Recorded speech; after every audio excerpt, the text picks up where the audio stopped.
What if I told you that America's favorite funny lady, Lucille Ball, secretly kept a list of actresses she thought were genuinely terrible people? Not just difficult to work with, but actually cruel and mean-spirited women who are behind beautiful smiles and fancy dresses. Today, we're going to reveal the shocking truth about 9 famous actresses that Lucy couldn't stand, and the real reasons why she thought they were truly evil. Lucille Ball wasn't just a comedian who made people laugh on television. She was also one of the most powerful women in all of Hollywood. She owned her own television studio and had to work with hundreds of different actresses throughout her career. This gave her a special view into who these famous women really were when the cameras stopped rolling.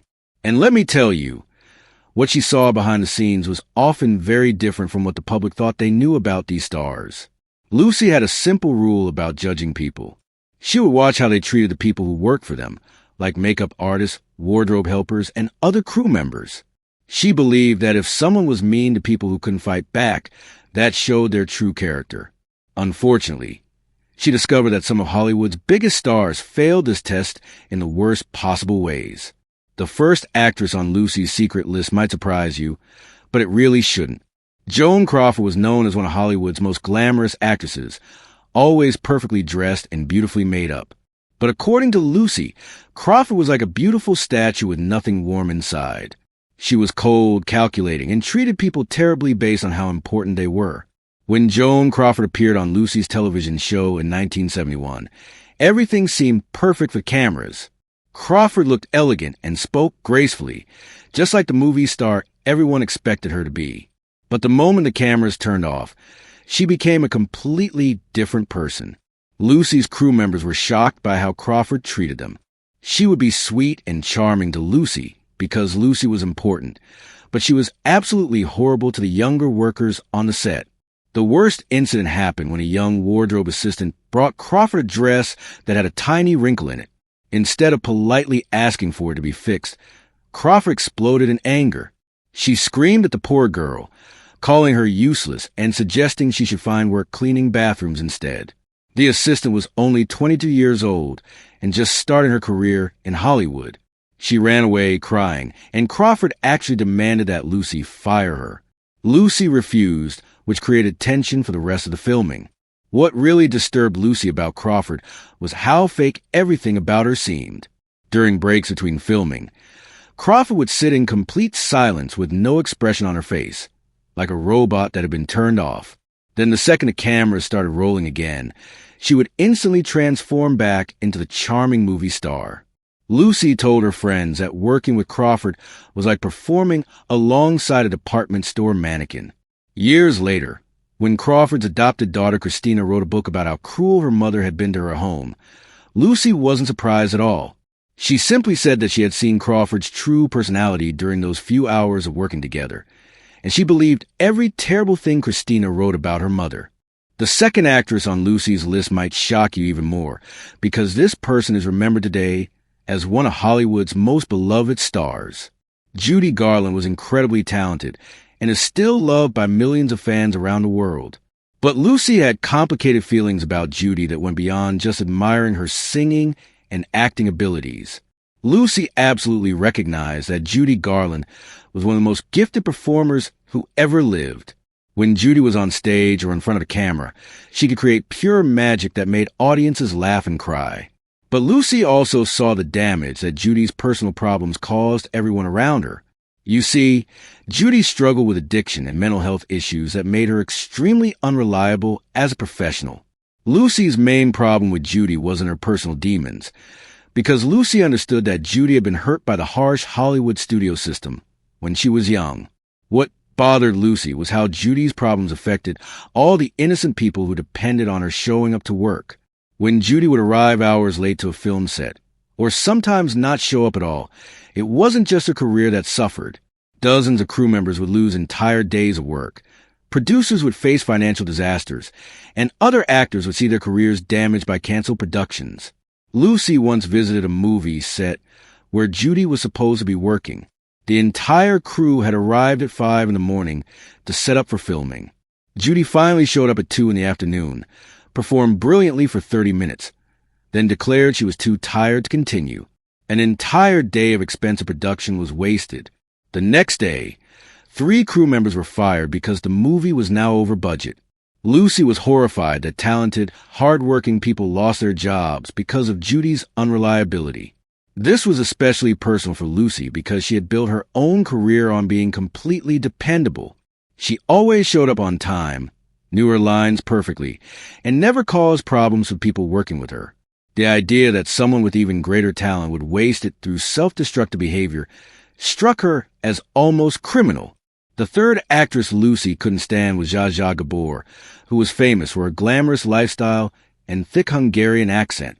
To television audiences, Zsa Zsa seemed like a charming, funny personality who entertained people with stories about her many marriages and expensive jewelry. But Lucy saw through what she called Zsa Zsa's phony elegance. Lucy believed that nothing about Zsa Zsa was genuine. She noticed that Zsa Zsa's accent would get thicker or thinner, depending on what she wanted from people. Her whole personality seemed calculated to get attention and money rather than to genuinely entertain or connect with others. Lucy attended charity events where she watched Zsa Zsa charm photographers while treating volunteers like servants the moment the cameras disappeared. What really annoyed Lucy about Zsa Zsa was how her behavior made other women in Hollywood look bad. This was during a time when female performers were fighting to be taken seriously as professional artists, not just pretty faces. Lucy felt that Zsa Zsa's whole act of marrying rich men and flaunting expensive gifts reinforced negative stereotypes about women using their looks instead of their talents to get ahead in life. The fourth actress on Lucy's list was someone with undeniable talent, but personality that could be absolutely vicious. Bette Davis was one of the greatest actresses in movie history, with performances that are still studied and admired today. But according to Lucy, Davis used her sharp intelligence as a weapon to hurt people who couldn't defend themselves. Lucy had enormous respect for Davis's acting abilities, but she was disgusted by how Davis treated makeup artists, costume designers, and younger actors. Davis would tear people apart with cruel words, often reducing the tears in front of entire film crews. She would demand that people be fired if they made even small mistakes, and she seemed to enjoy making others feel small and worthless. Lucy once overheard Davis spending 5 minutes viciously criticizing a young actress who had mispronounced a single word during a scene. Davis asked the girl if she had learned to read in a reform school, embarrassing her in front of everyone. Lucy was so upset that she complained to the director about allowing such cruel behavior on the set. What bothered Lucy most about Davis was that someone with such extraordinary talent should have used that success to lift other people up, not tear them down. Lucy believed that when you reach the top of your profession, you have a responsibility to be better than average, not worse. The fifth actress Lucy disliked was Barbara Stanwyck, who was known for playing strong, independent women in movies. Stanwyck was highly respected as a professional and had been nominated for Academy Awards multiple times. But Lucy found Stanwyck's emotional coldness deeply disturbing, especially when it came to her treatment of her own family. Lucy described working with Stanwyck as like trying to connect with a beautiful statue that you could never touch. Stanwyck could cry convincingly in a dramatic scene, then immediately switch to discussing what to have for lunch without showing any trace of the emotion she had just displayed.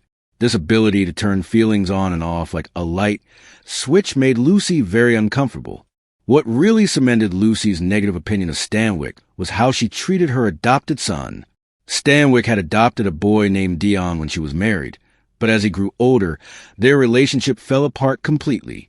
Eventually, Stanwyck cut off all contact with her son, essentially abandoning him. As a devoted mother herself, Lucy found this completely incomprehensible. She believed that no matter what problems you might have with your children, you never stop being their parent. The sixth actress Lucy couldn't tolerate was Tallulah Bankhead, who was famous for her wild personality and outrageous behavior both on and off stage. To audiences, Tallulah seemed like an entertaining, boundary-pushing performer who brought excitement wherever she went. But when she appeared on Lucy's television show, her chaotic behavior turned into a production nightmare. Tallulah arrived at the studio visibly drunk and unable to remember her lines. She would wander away in the middle of scenes, disappear to her dressing room without explanation, and make inappropriate comments that couldn't possibly be used on family television in the 1950s. She would suddenly start cursing or making sexual jokes in the middle of scenes, throwing off all the other actors and making it impossible to use the footage. Even more concerning was Tallulah's unpredictable physical behavior. She would make unexpected contact with other actors, knock over expensive equipment, and create such chaos that crew members describe her as dangerous to work with. After one particularly disastrous episode, Lucy told her producers to never book Tallulah again, comparing working with her to trying to choreograph a hurricane. The seventh actress on Lucy's list was Shelley Winters, who had won 2 Academy Awards and transformed herself from a blonde movie star into a respected character actress. But Winters had a reputation for explosive temper tantrums that could turn violent without warning. Lucy described her as a storm in a dress, because you never knew if you encountered calm weather or a Category 5 hurricane. At a Hollywood fundraising event, Winters became furious when she felt she wasn't receiving proper recognition. According to witnesses, she had a public meltdown that included screaming at organizers, throwing drinks, and making such a scene that other guests left early.